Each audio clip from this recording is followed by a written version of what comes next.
Welcome back. Just a quick daily update. I just thought today what we'll do, we'll just go through my 6 charts that I look at and just get a rough idea what I'm looking for and any potential moves that are going off. So here we go. This is the first chart. It's pound USD. So today we're kind of in this between resistance and support. We've bounced off support, kind of coming back up. Maybe retesting this little area just here. Generally, I think probably going to go high and retest the high, but we'll just have to see how it pans out. See, we're at a good position now where potentially you could make a move on a long. You can put a short, either you can go right down to the bottom here and take it to the top, which is good for you to 22 to 1, or you could go a bit more aggressive, maybe drop it down a time scale to a 5 minute, and there's probably a better support stop loss there. Depends how aggressive you want to be on the position. You could probably take it down to here, 6.9, maybe even here. It's a good level. Which 11.6, and then potentially maybe just to the high, which is 20. It's 2 to 1 still. Just depends how you want to play it, really. So that's for the pound USD. We go to S&P. Obviously, it's not open yet. At the minute, it's 5 to 10 on UK time. So we've got to wait till 1:30 till it opens. We've got, again, kind of bounced right down into this previous support here. Excuse me. Virus protection is finished. I'll go in a minute.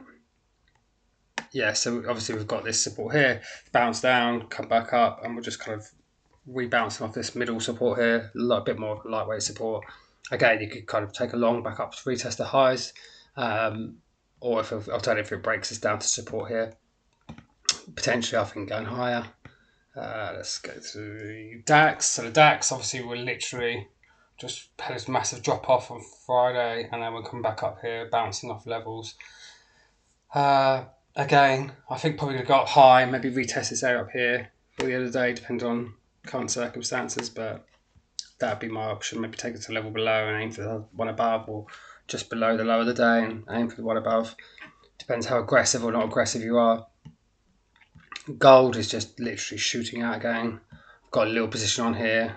I thought it was going to keep going higher, so we'll just see how that plays out. Again, it could come back down. This will create a new support here once this candle's finished. I'll just show you what that would be. So just do that. So you potentially got this support there. So again, we might bounce a bit between here, depends on what happens later on with the American market. ETH's a bit of a middle of nowhere at the minute. 1 second. Yeah, so we're just kind of bouncing in between this, getting smaller, maybe a little bit of a wedge going on. Haven't really got anything to do until it breaks up high or below. If it breaks high, obviously we've got up to test this level here, or potentially even this level up here. If it breaks low, we could be going down a lot lower. Bitcoin at the minute we're right at a level here on Bitcoin. So this could be a potential just to either short it, got a nice pin bar going on here, potentially short it back down to this level here, which would give you a good risk reward. You could just go just above the high, which is about 3, say. Potential for 8.5, basically a 3 to 1 almost. So you can go right down to the bottom here, we'll get a good 4 to 1, 5 to 1. So again, something to look at. But that was it. That was just a quick video today about what I'm looking at. If you've got any ideas or anything you're looking at and want me to have a look at, then let me know. Or if you want me to go through how I set up my charts for my system and stuff like that, then please do let me know. Alright guys, I'll catch you in the next one. Thank you.